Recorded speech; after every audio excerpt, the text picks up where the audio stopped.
Man, you come straight out of a comic.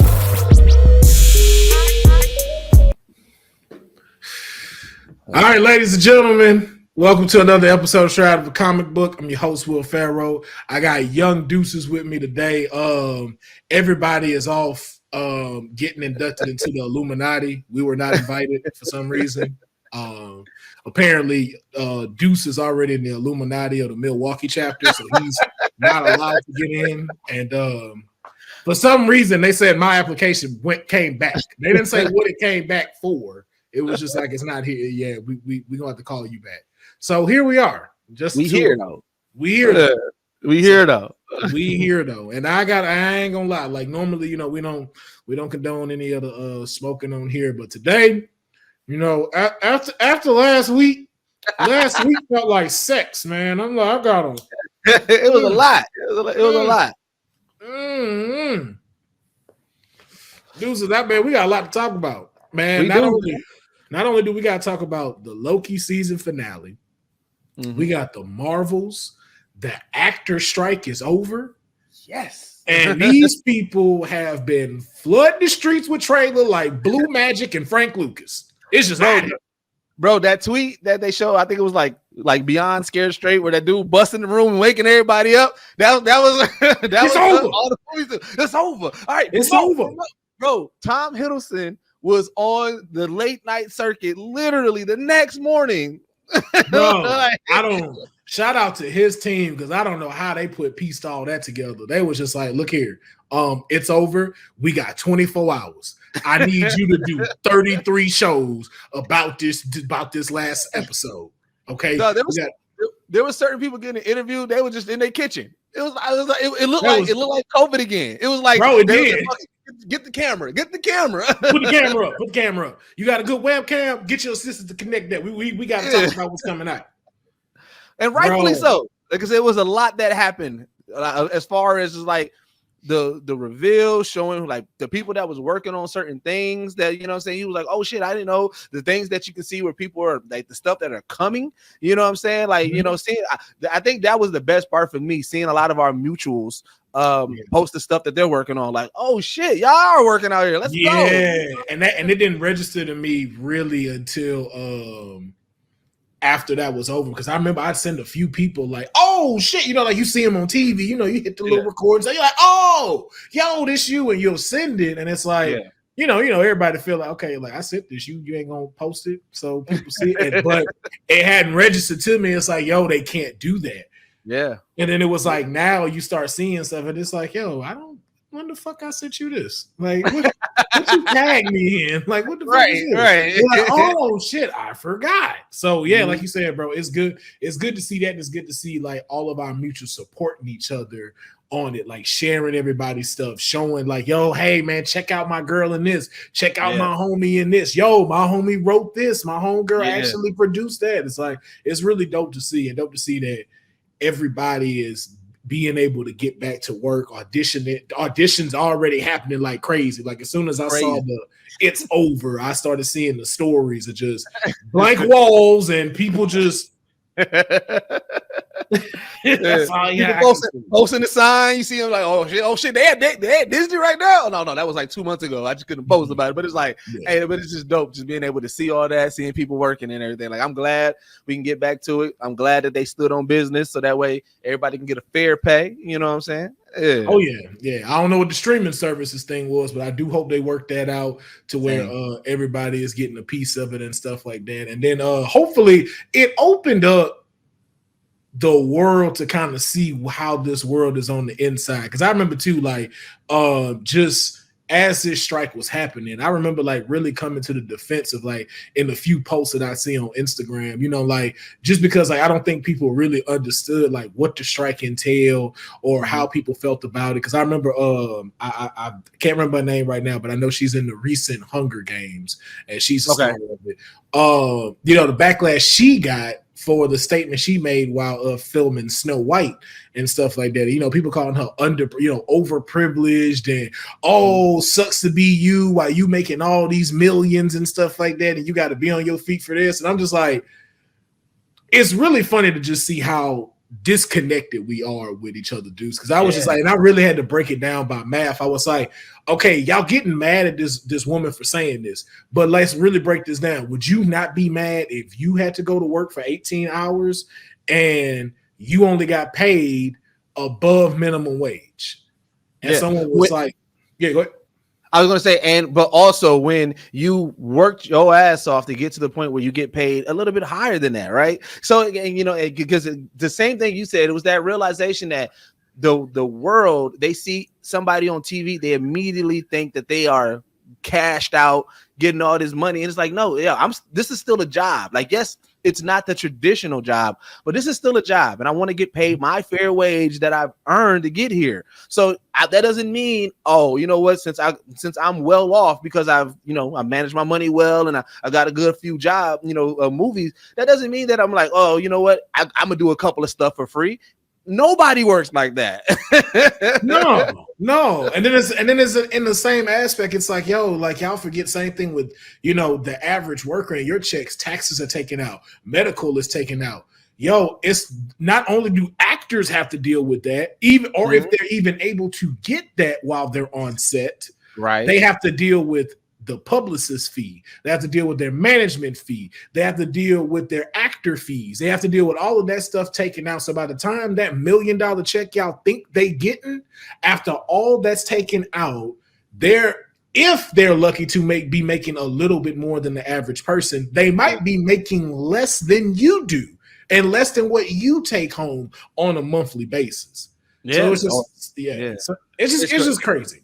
Yeah. But we here to talk about some Marvel stuff. I feel so good. I feel so good to say that out loud without being like, "Hey, we here to talk about Marvel."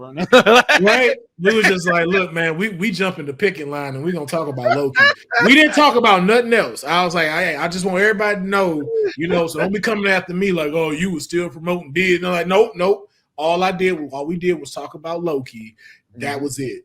Because Loki was coming out and we would just talk about the scenes and that was it. But now we do get to talk about all the stuff coming out. This ain't even really a Loki recap. This is just word blab because we got so much to talk about. So let's jump into the final episode of Loki season 2. And I got to be honest with you. This is where I want to start. I finally have figured out Marvel's problem with their movies and shows. Okay, what is it? It's us. We the problem. You think so? We are the problem. After checking out Loki and after checking out the Marvels, what I've noticed is we have lost, and Marvel still got to take some accountability. Don't get me wrong. Yeah, we've lost the ability to just enjoy what's being put in front of us. We really get into this mindset of how does this connect, how we really try to make the webs connect to the bigger story rather than just really understanding what's going on in a particular piece of content that's being presented to us. And if you've seen the end of both of these movies, you can tell it goes, yo, this was great for these characters. Yeah. And once you get back to that mindset, you look at both of these and you like, wow, okay. And we're going to get into that. So that's what I feel like the problem is. It's us. We got to get back to that love of the superheroes being brought to live action. So here's where I agree with you. And then I'm going to bring in where Marvel plays their part in it, because so it's the expectation, but it's also because Marvel keeps on telling us everything matters. And I think we said this a couple of episodes back. We was like, we need to get to a point where you stop telling us announcements, because like I think about it this way: when Endgame was coming out and Infinity War, like when we was in love with Marvel, it was the uncertainty of everything. We didn't know how this was going to go, how it was going to connect and everything, right? And so then when we got that whole Infinity Stone saga and it connected and we kind of wrapped that up, it was like, okay, so what's the next big story arc? And it kind of like we at that point we became spoiled children of, all right, so you showed us how it's done, so do it again, right? And so now that Marvel, they're still trying to do it, we're also still trying to hide their hand a little bit so that way we can have some mystery. And sometimes they overshare, and now our speculations is crazy. The fact that non-comic book enthusiasts are not like, they're like, oh man, I can't wait to Doom come and Galactic. And then, you know, even when we was doing the beginning like of phase 5, and it was like, oh, Mephisto's coming, I was like, yo, half of y'all don't even really know about these true characters like that.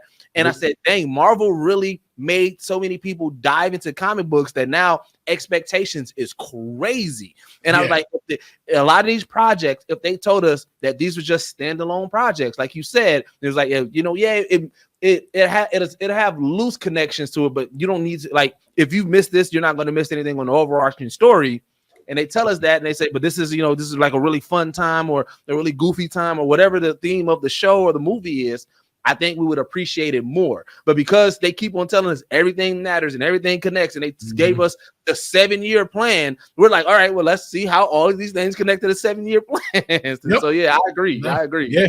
And I agree with you too. Like, that's the accountability that Marvel do got to take, trying to say that everything's important. And I will say, y'all gonna stop with all this Kang slander. That's all I know. That's one thing. I'm so sick of this shit.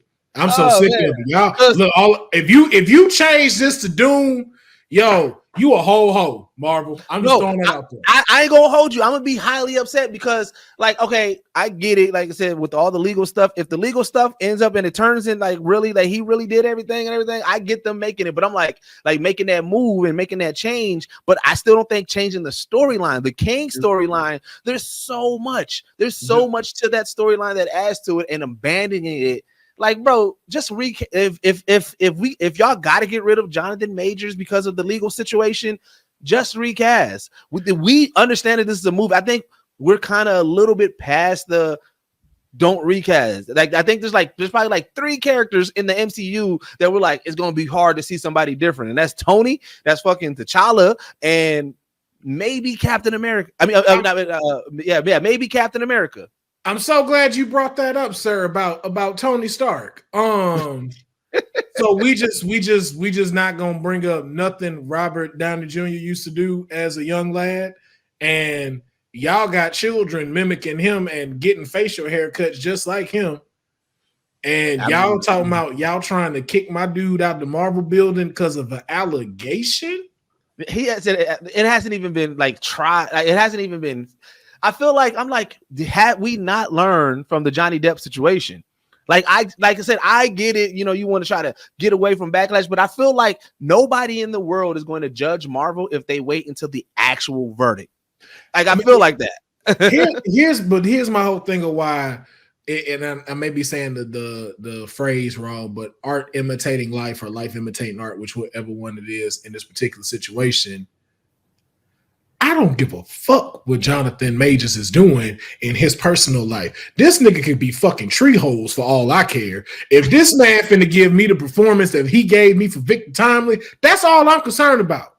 That's it. So, and he been killing it in every variation that he's given us so far. The fact that He Who Remains, Victor Timely, Kang, and we know last episode we said he gave us 3. He really gave us 6 because we saw them at the end of time as Ramatut and the other 2. I can't remember the other 2, but he literally Centurion and Mortis.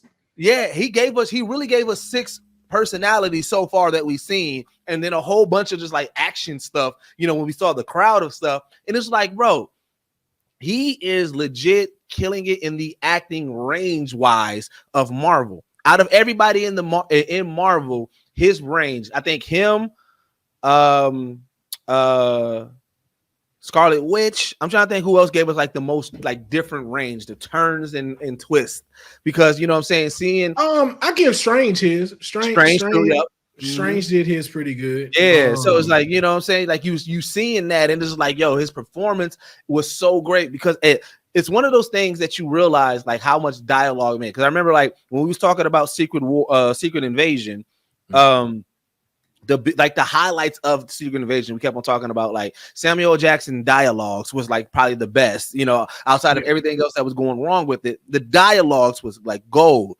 I'm realizing that anytime that Jonathan Majors gets to do long form talking and conversations within these roles and everything, it's so dope to see how he takes these roles and how he does it. It's like, that conversation that He Remains had versus even all the conversation that Victor Timely had versus how Kang was talking to Ant-Man. It was like, bro, he's killing it. He's killing it. And for y'all to sit here, for people to go like, oh, Marvel's considering to not use it because they don't think he have an interesting enough story and things. Let me just be the first one to say this out loud, because don't nobody want to say it, and I'm gonna go ahead and say it.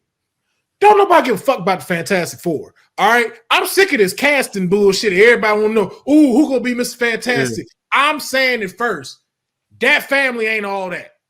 You know what's crazy? The reason why we want Fantastic Four is because we do eventually want to get to Doom, and the Kang, and Kang is the introduction to it. It's like it all makes sense. I was like, and it like you have to keep it connected. Like again, if it's Avengers and everything, we want at least Kang. If they told us out right now, look, okay, we're gonna move away from everything trying to lead to Kang, but Avengers and these characters of Avengers and everything that they're involved with going to connect to Kang, but everything else that we got on the schedule, we're going to be building this other world or building this other thing. I'll be okay with that, but you cannot abandon Kang. I would not be okay with that. And here's the reason why I would not be okay with that, because there's so many elements that you have to introduce that require Kang to be a part of this. We have not explored the multiverse like Vision said. You have not given us the perception of what the multiverse really is, and you need an anchor to that, which has to be Kang. You can't do that with Doom. Doom is still in all aspects still a one-dimensional person when it comes to what's going on in the grand scale of the multiverse. You can't put him at God Doom first when he gets here. You can't go to that. We can't go to that. We can't go to him already with the metal face and everything like that. We can't do that. We need to see, just like how it's like, I feel like y'all are not letting Kang get enough time for y'all to introduce what's needed. They haven't showed us his badassness yet. That's what. Remember, we said that last episode. That was my biggest gripe with the Loki finale so far. Only is that I'm like, because now that, like I said, I sat with it. There's, like I said, I definitely love the series and love how it ended and everything. But again, we still have yet to see Kang conquer. Like, you know what I'm saying? So here's my thing. So I have a different perspective of that. Once I was able to, hone back in and go, okay, this is about Loki. This is about Loki. It definitely is. And then we're going to talk about the whole episode moving into this. What his scene at the end when he's talking to Jonathan Majors, that particular point is when I saw what Loki was truly scared of. Oh, yeah. Like him talking then right there, I was like, oh, this dude's crazy. Something wrong with him up here. Yeah. And then to the point where like, yo, you gotta get, we're gonna get into it. So let's start off with Loki. Like you said, man, season finale. We've been talking about all the episodes. We're at episode 6, Glorious Purpose. And we starting off with, and I'll be honest, when I first saw it, I was kind of like, I liked it, but I was still hesitant because I had wished that the whole fixing the loom had been wrapped up in 5, and then you give us something completely else. But for the sake of the story you were trying to tell, now everything made sense. And I really think that like there's a lot of stuff people slept on. Oh yeah. With this show. Yeah, because like, the fact that the whole show was the loop, like the fact that the very, very first episode was named Glorious Purpose, and we interpreted that as something else. You know what I'm saying? Like trying to figure out what Loki's glorious purpose was at that time. He was still villain Loki. We were still, trying to figure that out, to now seeing like, oh, his purpose is way grander in this whole multiverse. You know what I'm saying? it was so much of. And then to the point where people weren't catching, like, yo, in all actuality, we started with him. With him. Mm-hmm. And now we get to, in a sense, kind of end this chapter of the Infinity Saga, the beginning parts, everything. That's why even too, like this whole talk about bringing and making the original Avengers come back and do a movie. I'm like, no, Loki just showed you how you take all of that, tie it up, and then you take what you have and you expand it into the next chapter. In the next saga. It was so many pieces. So it's like let's start at the beginning. So Temporal Loom well, first off, if you have not watched the season finale, we're about to give out some spoilers. Yeah, big spoilers. Go watch the season finale.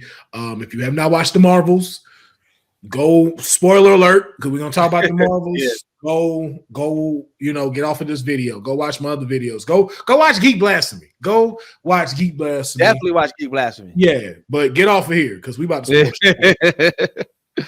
So we clock back. Temporal Loom is still set to explode, and Loki then got his powers. Yep. Basically, Loki can shift through time, jump through time, knows what's coming. I want to start there because at first I ain't like it. At first, I'm just like, yo, why the fuck you keep going back? Just go back to this point and then do this. And then it really kind of set me down to go, okay. And Loki, I just felt like Loki was telling me it's like, well, you're not a god. That's why you can't crash. Mind your business. All right. Put your ass down and enjoy the 56 minutes of what you're about to see. I was like, he right. I'm going to shut the fuck up. So my interpretation of that moment was this: like I felt like it was the humbling of, he was like, oh, I could just go back a few minutes and I can get this fixed, right? And he just kept on going. And he's like, okay, I gotta go back a little bit further. And like it wasn't until when he asked Obi, bro, how long is it gonna take me? And he was like, eternity. That's when I think that was the 100 years, at least 100 years. Yeah, I think that was the moment where where he realized like, all right, I can't half-ass this. Like I thought that I would be able to just do this real quick, but like I really got to put in that time to do this and stuff. Like that. So that's what my interpretation of that moment. The reason why he kept on going back and going a little bit further is because he was in that cocky state a little bit, like, oh, I got this. I'm Loki, and now that I mastered this, all I got to do is just get back to that point real quick. Yeah. Oh, yeah. And then another underlaying that I saw, too, as I watched Endgame again, something I had also caught was I think there was a layer that was kind of missed in there. So, of course, like what we're talking about for those that, watch the episode or may not remember, we're talking about when Loki is jumping back, trying to figure out how to fix what they did wrong in this part of the temporal loom blowing up. It was the progression of every time he went to go do something that really kind of took my breath away to see what's happening, which is we forget that this is the Loki from the original Avengers. So, you know what I'm saying? Like, we don't know the time that he's in. We don't know how long he's been there, where this is relative into the timeline that we know in the MCU. But to what you're bringing up was when he asked Obi, how long would it take for me to become a master physicist like you? It would take centuries. And when they popped up centuries later, I was like, yo, it blew my mind because you track back to Endgame, Captain America. Captain America left, came back, was old. He got to live his life. Yeah. So what we didn't see was a Loki who got to live out extra hundreds of years, could have possibly even had a relationship with Sylvie, all kind of stuff while he's learning all of this stuff just to get back to this point, which you can see in his eyes, yo, I get it. And that's what I think is going to play the key part into when we get to the end. Because to me, if is it just me or did the season finale seem kind of short? Like that whole jumping back was a good like 40 minutes, and then we had this. It took a big chunk. Yeah, we had like this 5 minutes of oh my god, oh shit, oh shit, and then it went off, and I was like, wait a minute. Yeah, it that took up a big chunk. I think because and again, this is just me trying to like get into the creative bag on what they was thinking. I think they wanted to show us how dedicated Loki was to this task, because you got to think Loki, the god of mischief, the guy that's usually the bad guy, and when Sylvie at that moment, I think it was the episode before, but when Sylvie like broke him down on who he was and was like, bro, Like, what? Like, why are you doing this? And he was like, yo, you know, I don't want the end of time. She was like, no, why do you really want to do it? And he was like, yo, I just want my friends back. You got to think, we never heard Loki call anybody friends at that moment, like up until this point. Like, you know, we saw the relationship. Want to save him. Yeah, we saw the relationship between him and Mobius, and even in the 616 timeline that we saw, you know, past what's happening in Loki and how that Loki developed, he was still being mischievous up until Endgame. You know what I'm saying? So it was like he never, and that's when we started seeing like glimpse of like, oh, Loki's not that bad. So to see that his whole motivation, and you understand like, oh shit, Loki truly never had a ragtag group. It was always underlings. It was always people that lived to serve him, people that he looked at as lower. Or people that never accepted him. Like, even I think that big thing was when he was put in the loop and Sif came through and the thing she said. So it's like, yo, you already don't feel a part of being in Asgard because you're not really Asgardian at that alone too. So it's like, yo, you've never been in a place where you felt accepted. And then too, and then like that's what I loved about this whole series, like watching like Mobius. Mobius was like kind of like his OG. It's like, yeah, bro, you ain't got a lie to kick it, my nigga. Like, yo, I already know everything about you, bro. Like, I get it. I see you, dog. You good.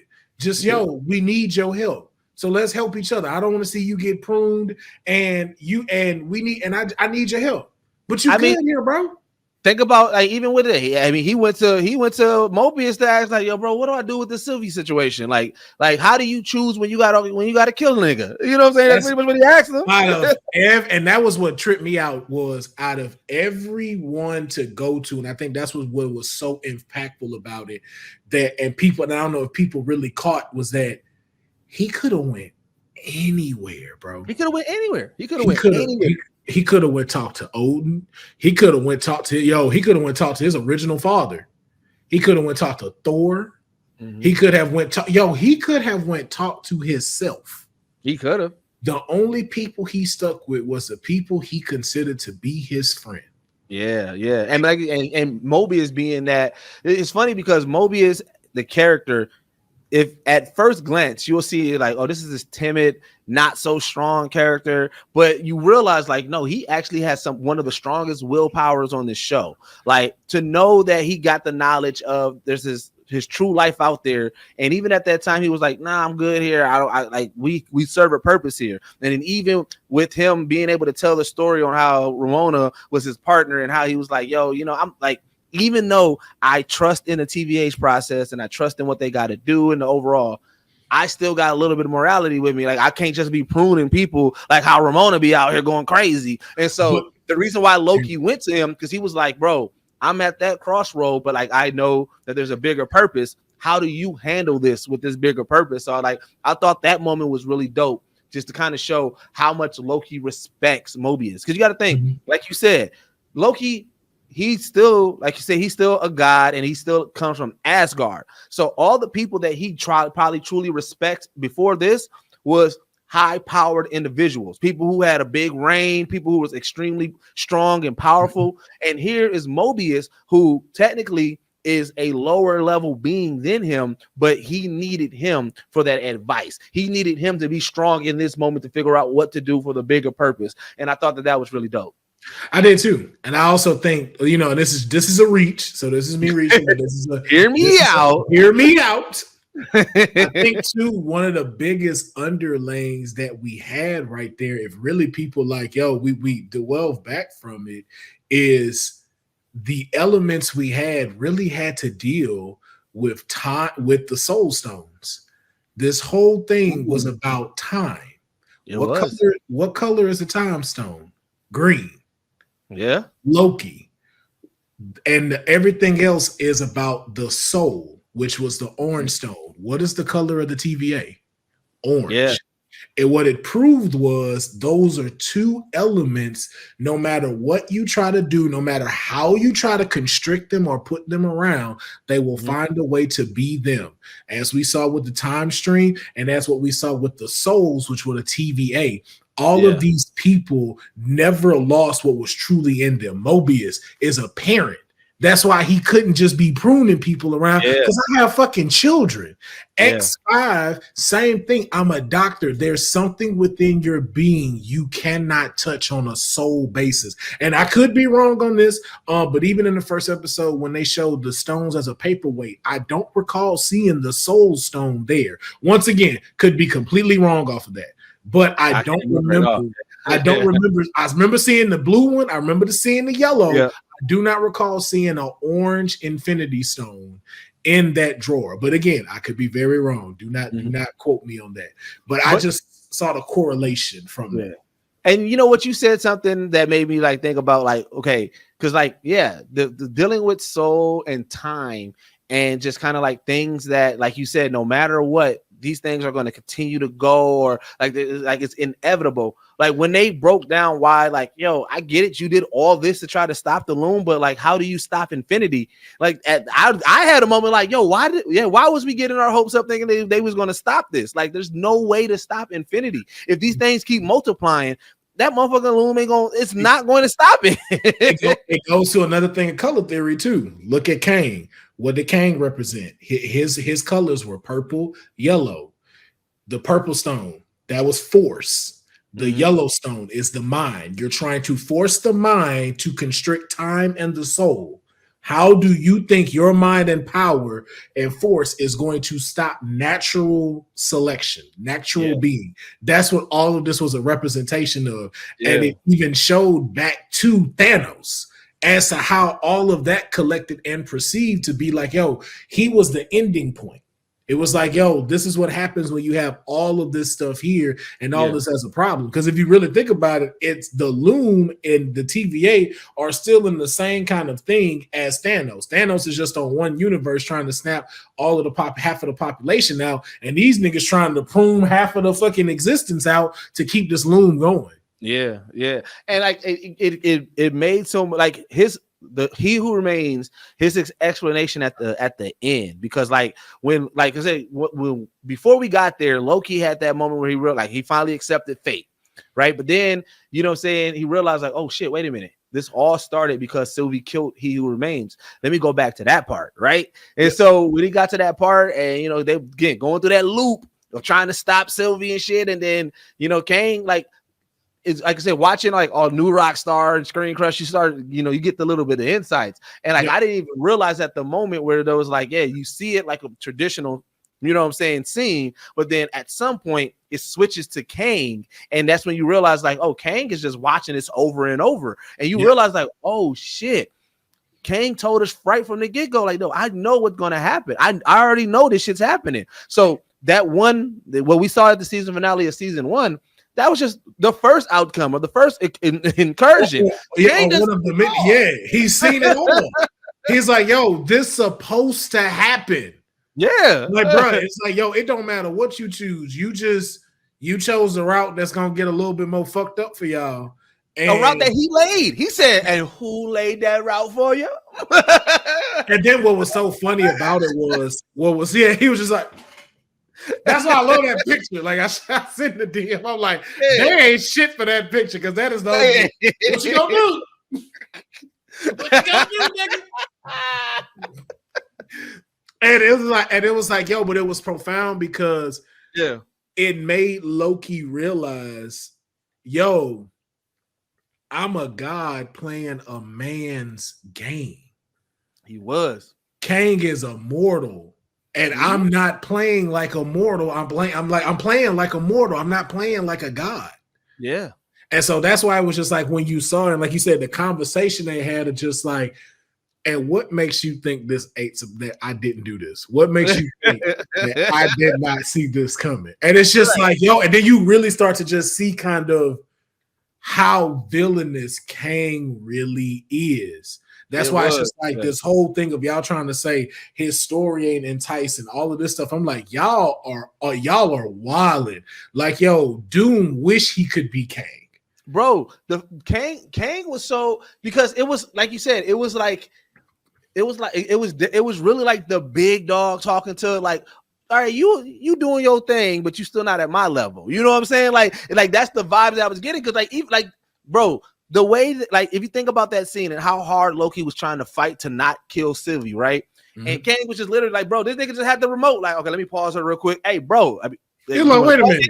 He's like, oh, you ain't ready? You ain't? All right, fuck it. All right. You do that a few hundred more times. Let me be right here. He was like, you can do that. He was like, oh, you didn't think I could stop her this whole time? Yeah. Bro. Like, I already know what I'm doing. But then to that point, it's just like, it was a perfect example to be shown of what happens to humans when they do things like this. Like, just even taking the mind from He Who Remains. Like, that's why it was so pivotal seeing the two of them in the conversation they were having like that. It's like, you're finally getting it. Why? Because it's two survivors talking to each other. Yeah. This man has survived it all. And more than he was in, because like Loki, remember, this is the biggest event to Loki right now. He's like, you haven't even seen the war yet. He was like, it's me and my variance is out there. When this war happens, that's the real shit. Like, brother, man, you ain't even seen the Celestials yet. He said, wait till you see the living tribunal in them hands. That shit gonna trip you the fuck out. So you just get summoned and you in the middle of 4 big ass motherfuckers.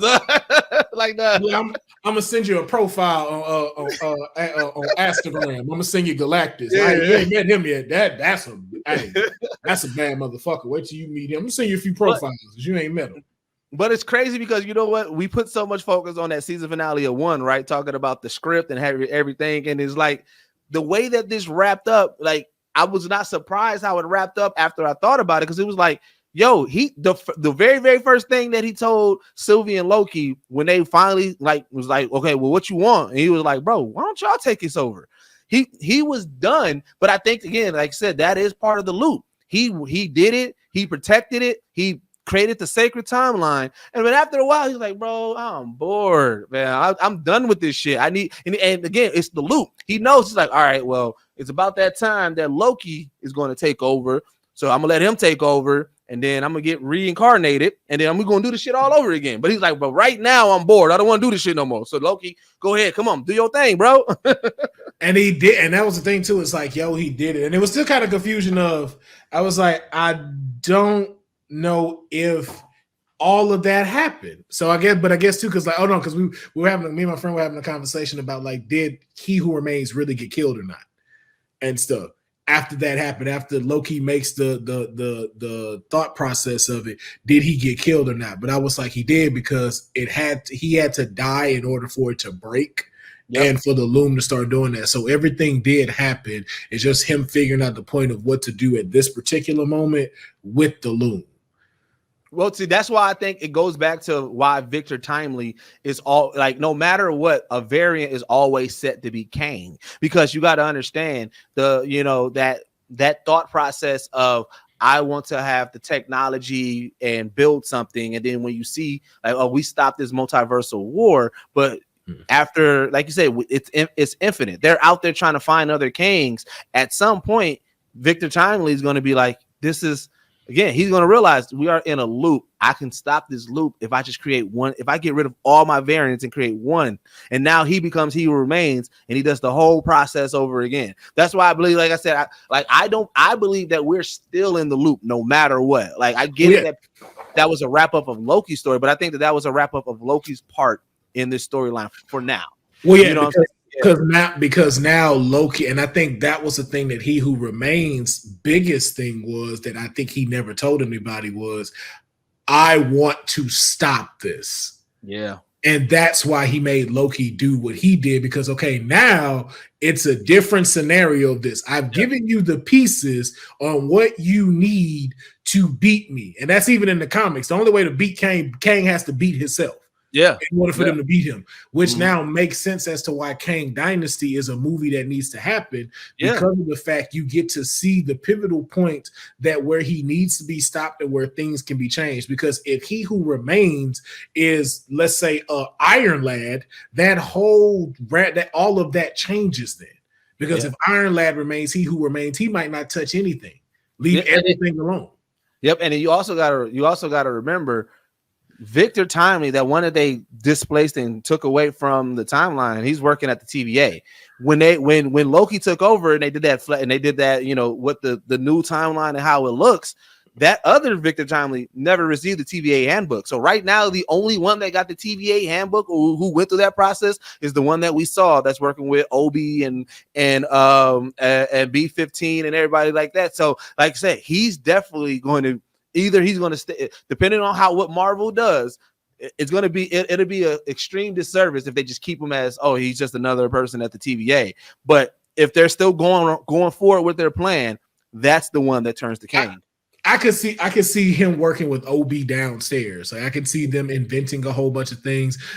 He's still going to do that, but I'm saying he got to eventually turn to Kang. I think that's the one that eventually turns to Kang. Like when they go to the character biography, like I feel like that's the logical choice in it, because instead of just introducing a variant that was Kang, because now we got to go through that person's biography. I feel like this one, who's the only one with the TVA handbook at this time, who has seen everything, who has seen the destruction, who understands about the multiversal war, but who still may be like, but I'm smart enough, I can do this, I can make it happen, turns into that Kang. And then as he continues to get power and power and power, he becomes the threat that we are expecting to see. I can see that. I can definitely see that. Mm-hmm. So I guess, but the question is though, with where we are now, season 3, yay or nay? We know what Renslayer at. We know OB is like, yo, he didn't left the TVA for a little bit, going on sabbatical. Mm-hmm. X5 is basically running the stuff, and they looking for Kang variants. I still want to see the rain. So I'm like, yay for season 3. Because like because the one thing he said, like when before Loki departure, he said, you know, all my Kangs, they're already out there. So they're already out there. All his variants is already out there going crazy. The TVA now, their job is to locate these Kangs and prune them. And I'm like, the TVA is not strong enough to do it. So I'm like, so now, okay, if these first 2 seasons were supposed to be the Loki story arc and then to bench them until Secret Wars, then I'm okay with that. But I need at least a final season or a 3rd season, so that way we can really see the impact of Kang, because that was my issue with the series. I was like, at first when it ended, I said, so wait, Kang ain't conquering? And I was upset about it, because I'm like, yo, I was too. I wanted to see shit fuck up. Yeah, you know that's what I was waiting for. I was waiting for the nigga in that statue to pop up, and he did not. And I was like, but so then after a while, when I sat with it, and then all the breakdowns of it, is like, no, this was just a Loki story. And I said, okay, yeah, this was a great way to wrap up Loki's story. And then if we don't see Loki for the next 4 years, this makes sense, because my thing is, if we're getting to Battle World, then at some point, in order for them to get to Battle World, people are going to have to go see Loki. You know what I'm saying? And so if they got to go, and if that's the way we bring them back into the fold, I'm okay with that. But I was like, I need to see Kang conquering. I need to see that major threat that makes everybody be like, yo, we gotta team up. So I definitely want another season. Yeah. Here's the reason why I want one, but I don't want one. I feel like they're not gonna do that, and they're gonna focus it on Sylvie being Loki. I feel like they're gonna make Sylvie the new Loki.